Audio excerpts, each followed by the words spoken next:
Hi, I'm Patrick Dunnican.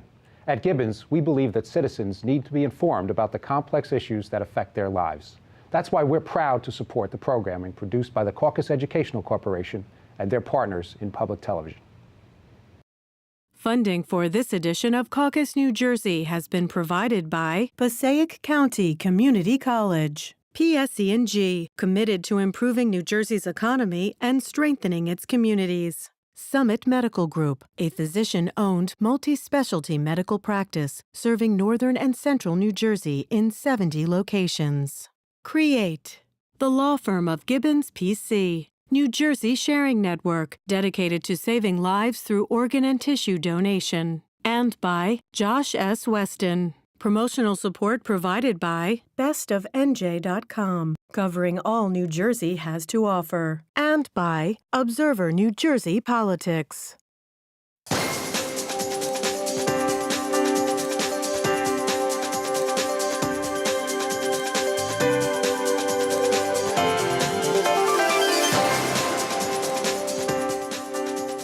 Welcome to CAUCUS New Jersey. I'm Steve Adubato. So what exactly are the biggest issues facing our business community? Here in the studio to talk about what we can actually do to make New Jersey's business more competitive, we have Ralph Thomas, CEO and Executive Director of New Jersey Society of CPAs. Debbie Hart, President and CEO, BioNJ. Michele Siekerka, President and CEO, New Jersey Business and Industry Association. And finally, Tom Bracken, President and CEO of the New Jersey Chamber of Commerce. I want to thank all of you for joining us to talk about New Jersey business and how we can make us more competitive. So, Michele, let me ask you, we've talked a lot about these issues. What makes us not as competitive as we should be right out of the box? Well, our tax rates. You know, you can line up our tax rates: sales tax, property tax, corporate business tax, individual tax, estate and inheritance tax. We're an outlier on many of them, and when you put them all together, we are dead last compared in the nation. Is it largely taxes? That's a huge part of it. You know, on top of that, we have the cost of regulation, which business deals with every single day. You know, every time there's a new regulation in the state, that means new paper that needs to be pushed in a back office somewhere, and that means that we have to do our business processes different, and as a result of that, it costs us more money. Tom, jump in here. Our team was out at the annual Chamber train ride, getting ready when your folks once again. How many people, by the way, were going to Washington on that train? There were about close to 1,000. An awful lot of the business folks we talked to said a lot of the same things Michele just did. Right. Is it taxes and regulations largely? Oh, they play a huge role in this, but you also have to remember that we have not reinvested in our state infrastructure, which is the foundation of our economy. That hurts our competitive situation. We need to work to get our students staying here and a part of our workforce, because the more our businesses grow, the more they need qualified people in the workforce. That has to be worked on. There are many, many issues that need to be worked on. And I would say that these issues are not being ignored, but we just have to look at these issues and address these issues at a faster pace if we're going to be more competitive. They're not being ignored? No. There's work done on every one of these issues. We'll come back and talk about the Transportation Trust Fund in a second. But let me ask you this, Debbie. By the way, describe your organization. So we represent the biotechnology, life sciences industry in the state of New Jersey. And they are what kinds of organizations? Biotech companies, pharmaceutical companies, academic institutions, and those that support them, service providers. But I'm going to give Ralph a chance as well. CPA firms?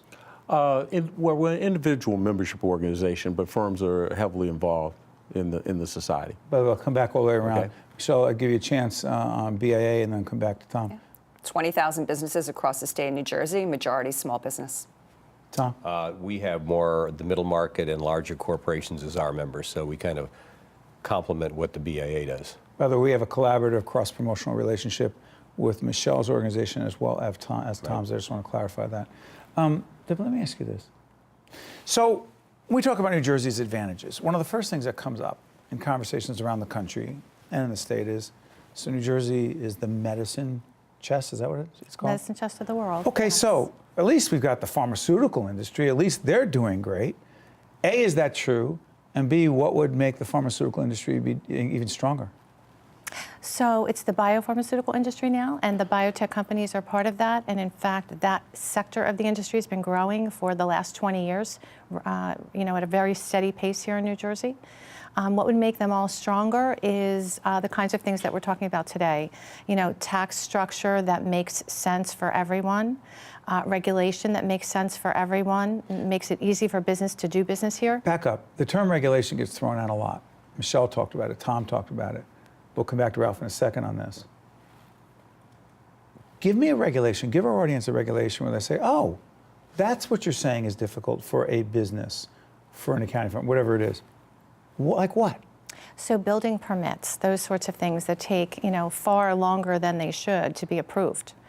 Hurdles like that. A building permit. Now, devil's advocate, someone might say, of course it takes a long time to approve because the Department of Environmental Protection, charged with protecting our environment, has to make sure that that building permit doesn't in any way jeopardize the waterway, the pristine water system. You got to make sure that it's done in the right way, you say? Absolutely, it makes sense, but aren't there more efficient ways to do that? And I know the Lieutenant Governor's done a lot of terrific work on this and made some real headway. There's still certainly more. If you will. The Red Tape Commission, absolutely. Individual towns as well as counties and then the state in certain areas. But you're saying we can protect the environment without the delays? I believe there is a compromise that absolutely can address all aspects of the challenge. Jump in here. Well, to Debbie's point, I think the problem is sometimes the process and people working in the process. Things don't get done in a timely fashion. There are delays. I know with some of my members taking a couple of months to get reciprocity if you're a CPA in another state. Explain that. Well, in today's environment, you can be certified in any of the 50 states. And if you're going to move to another state, we want to get reciprocity, which means the ability to have a practice privilege here. In the past, and we've been successful, our organization, in collapsing that time, but in the past, it could take up to 6 months for somebody who's already a CPA in another jurisdiction to be able to get reciprocity and practice privileges. When you think about the impact of an individual who's in public accounting and servicing a client, that's a huge time frame to that. I mean, the exam is a national exam. Yeah. The requirements are pretty much the same, little tweaks from here in state, but to take that much time to process an application to get a reciprocal license in here. So in the past, individuals would almost have to reapply as if they were a new licensee and go back to get their transcripts from when they were in college. So if you've been practicing for 20 years, an affidavit as to who you work for. Some firms aren't still in business. So here's my question: does that make New Jersey less competitive for that accountant and that firm? Sure, absolutely. And so, Michele, let's come back to you. Competitiveness. Firms and people who have the ability to be mobile, to move. Mm-hmm. We've been to your events, we've been to Tom's, where we've talked about this. One of the issues that often comes up are the two so-called death taxes in the state of New Jersey. If I get this wrong, you'll correct me. You know taxes better than most. The estate and the inheritance tax. Put it in perspective for us, those two taxes, and why New Jersey is, I believe, one of two states that has this unique combined two death taxes, sure, and what it has to do with competitiveness. Well, we are a significant outlier here. We are only one of two states that has both. Okay. Is Maryland the other one? Yeah, but they've already been taking steps to eliminate it. So they're ahead of us. So, okay? So the estate tax is the taxes on your estate. Correct. Right. Correct. Your inheritance? The inheritance is on the person who's receiving. So the estate tax goes lineal, stays within your bloodline. Okay, that's who's affected. Now let me give you a good example. Okay, sure. Let's talk about a company business. All right, the farm. We have a family farm or a family restaurant, generations, okay? Someone dies and the estate is the business and it passes to the children. There's a big tax bill that gets paid before that business can pass to the children. What happens many times is you have to create the money in order to pay that tax bill. And we've heard many, many times they sell the business in order to pay the tax bill. That's the clearest example of how it impacts a business. That's why our members tell us that when they do succession planning, they consider estate and inheritance tax.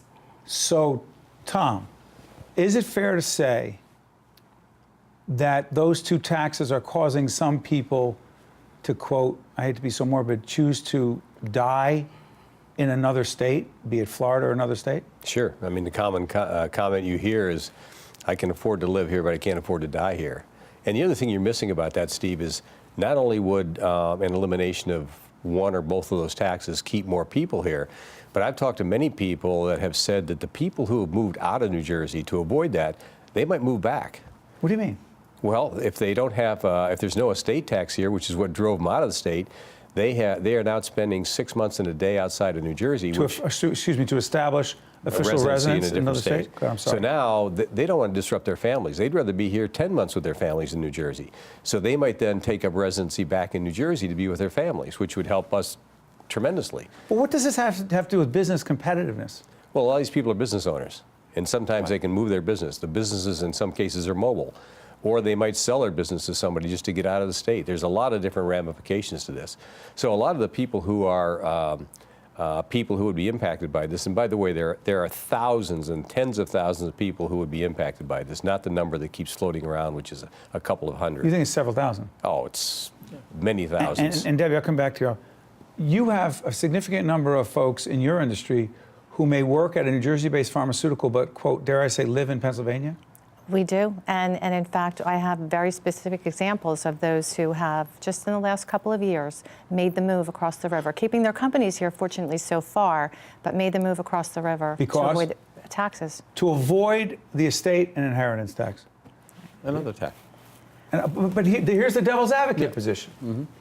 Those who have said you got to be very cautious about eliminating one or both of these taxes, particularly the estate tax, is that we would, quote, lose right off the bat $300 or $400 million of those taxes that annually come to the state of New Jersey that get paid by those people. We can't give up that money with such a huge budget gap, Ralph. We can't. But what we're not looking at are the unintended consequences when a person leaves.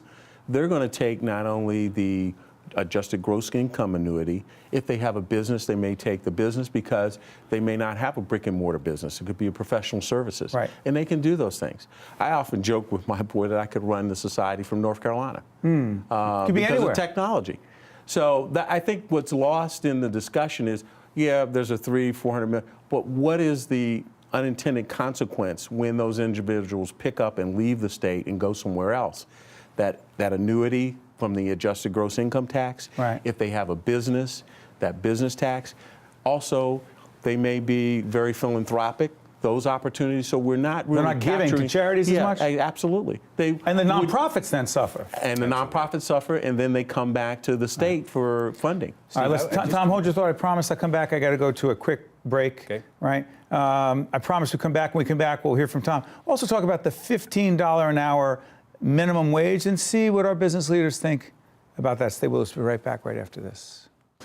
To see more Caucus New Jersey with Steve Adubato programs, visit us online at steveadubato.org. If you would like to express an opinion, email us at info@caucusnj.org. Find us on Facebook at facebook.com/Steve Adubato PhD and follow us on Twitter at Steve Adubato. Welcome back, folks. We're talking about the business climate in the state of New Jersey. Tom, jump right back in. Yeah, my view on eliminating the estate tax and to refute the people who are saying we can't afford to do this, we can't afford not to do this. This is an investment in New Jersey. We are investing in the opportunity to keep people here and hopefully bring people back to New Jersey. And the long-term solution to New Jersey's problems are adding more jobs, bringing more people in here who are spending money. If we're doing things that take people out of the state, we are really minimizing the future of New Jersey. You used the word opportunity. I promise to come back. Mm-hmm. You said there's an initiative called Opportunity New Jersey. Correct. What is it and why does it matter? Well, today you have the 4 officers of Opportunity New Jersey. This is an unprecedented coalition that we are putting together to try and address the issues we're talking about today. And the umbrella issue over all of this that can resonate with everyone is the issue of affordability in the state of New Jersey. So what we want to do is we're putting an agenda together to address how do we make New Jersey affordable. In that, how do we make New Jersey competitive with those states that are the ones that are competing for our residents and our businesses? You know, Steve, the #1 and #2 out-migration state are Pennsylvania and New York, right next door to us on either side, not Florida. Okay, so when we've lost our competitive edge to be able to compete with Pennsylvania and New York, we need to take a pause and we need to say why. So Opportunity New Jersey is a nonpartisan, grassroots organization, and our goal is to educate and empower the residents and the business owners of the state of New Jersey on the consequences of policy like $15 minimum wage, paid sick leave, all the things we're talking about today. So let's go there. We have spoken to Vincent Prieto, the Speaker of the House, the Assembly, the Senate President, Steve Sweeney, and others who advocate for the $15 minimum wage. You say? I say that it's risky. Because? Because it will impact business and their ability, and in particular small business, it will impact their ability to stay in business, to operate in a way that makes sense for them to continue doing what they're doing. You're convinced of that? I am convinced of that. You've done some work looking at this, Ralph. Absolutely. In anticipation that this would be a topic of discussion here, we did a mini survey just a couple days ago, 1,000 respondents. Close to 80% indicated that they thought that an increase in the minimum wage to $15 an hour would have an impact on small businesses. Negative. Negative. But every time we've done this on Capital Report, our sister program, if you will, and we bring this up to the advocates of raising the minimum wage, and this goes to Tom and Michele, they say that's the sky is falling argument, Tom, that those who say, well, $15 minimum wage means we're going to have to raise wages for other employees, which means we're going to have to increase the cost for goods and services. And you know what? That never really happens in the end. So that's why this is a red herring, you say? Well, now there's proof. I mean, you look at the report that came out of Seattle, Washington, that says that they went to $15 minimum wage, and at $11, they started to see some significant unemployment resulting. So, when we did people losing their jobs. Absolutely. When we did when New Jersey passed the constitutional amendment going to the link to CPI 2.5 years ago. Excuse me. Increasing the minimum wage by the directly CPI. Linked to the Consumer Price Index. Yes. Go ahead. Which were very much. Which is just 2.5 years ago, and they say, well, the sky didn't fall. First of all, there's not enough time to measure the sky falling, but secondly, that went from $7.25 to $8.38. So now we're talking about going from $8.38 to $15. So it's a huge, it's apples to oranges comparison. And, you know, I think all of us are compassionate about the working poor's need for more income. None of us are opposed to doing something about the minimum wage. But you know, you have to look at the unintended consequences of doing this, not just who's going to benefit, but who's not going to benefit. What are the negatives about this? That has not been vetted properly. Declan O'Scanlan came out with his Republican statement. budget officer, one of the most respected members of the legislature. Who said the minimum wage going up that high would have dramatic impacts on the contracts in the state of New Jersey, would cost the state a lot of money, which probably would drive up taxes. So there are a lot of unintended consequences that haven't even been thought of. One of the things we're doing in Opportunity New Jersey is to educate people when an issue's on the table about the pros and the cons so people can make an educated decision. Michele? So the whole issue about minimum wage, yes. We're artificially inflating the value of a job. Okay, what do I mean? Why is it artificial? Because there is a market rate for a position. So just think about this for a minute. Why don't we invest in workforce development skills so we can build the skills of the frontline employee so that they then have the aptitude to garner the wage of a $15 position? Example, you have someone at the counter of the pizzeria. You're going to pay them $15. The paralegal, who's now making $17 an hour, she's going to say, whoa, time out. What's the skill set for that? He or she? He or she. What's the skill set for that person at the counter? Look at my skill set. What are you going to do for me now? So we're a huge advocate of workforce development. You know that, Steve. Why don't we invest? Let's incentivize businesses to build the skills of the employees rather than artificially inflate the value of an entry-level position. Why would those who are pushing for a $15 an hour minimum wage, why would they push for it if these could be the consequences? That's nothing that they would want. Well, why would they push for it, Ralph? Well, I think they push for it because it's a good soundbite, to be quite honest. But I think they haven't done the homework or the due diligence. They don't want to hurt any of the people you're talking about. I understand that. But when you go and talk to small business owners, and And as I said, we just did a survey. Our people touch small business owners, so they know how they're going to react to these kinds of things. And when you look at businesses in general, when something like this comes about, how do they handle it? Do they always pass on the increased cost to the consumer? No, they take various measures.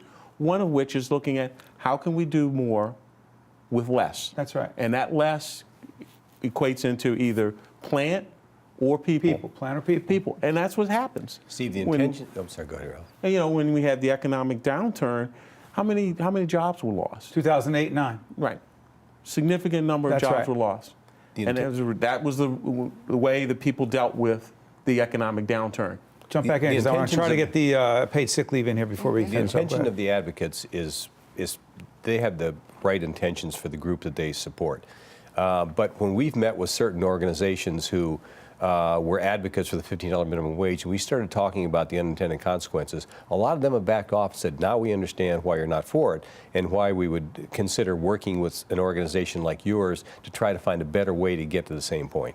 Got it. Let me ask you this. The paid sick leave issue that Michele brought up, that the organization Opportunity New Jersey is concerned about.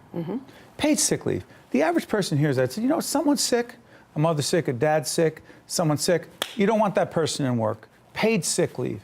It's unhealthy for that person to come to work. But mandatory, government mandated, paid sick leave. I think therein lies the problem, the government mandated. I think, you know, businesses will do what makes sense for their businesses and their employees in the process. So it's just risky. It falls in the same category of, you know, mandatory minimum wage, and it jeopardizes the solid businesses, their footing. I mean, just let the business decide? Let the business decide, yeah. But here's the thing. Those who we have talked to who advocate this say there are a lot of businesses who do the right thing. Maybe most, probably most. Correct. Correct. What do we do to the business or about the business who doesn't, who insists that that employee who is sick goes to work, that employee goes to work who is sick, creates all sorts of issues. That's not good for that person. The other people who work there. Isn't there a role for government there? But why do we want to legislate around a perceived bad actor and bring all the good actors along with them? That's exactly what we do. We shove everybody into the same box. So think about this, all right? The pizza owner, the 1,000-employee call center, the biggest utility in the state of New Jersey. You think they all should have the exact same paid leave policy? Absolutely not. But we're going to force them to have the exact same paid leave policy.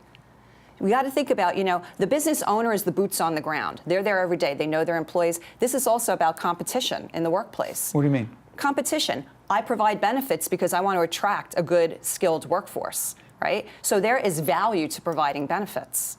And companies do that. 70%, Steve, provide paid sick leave. 90% provide some type of flexible paid time off, which is even better. So now guess what? You know, that paid time off, you never get sick, so you can take more days to take vacation.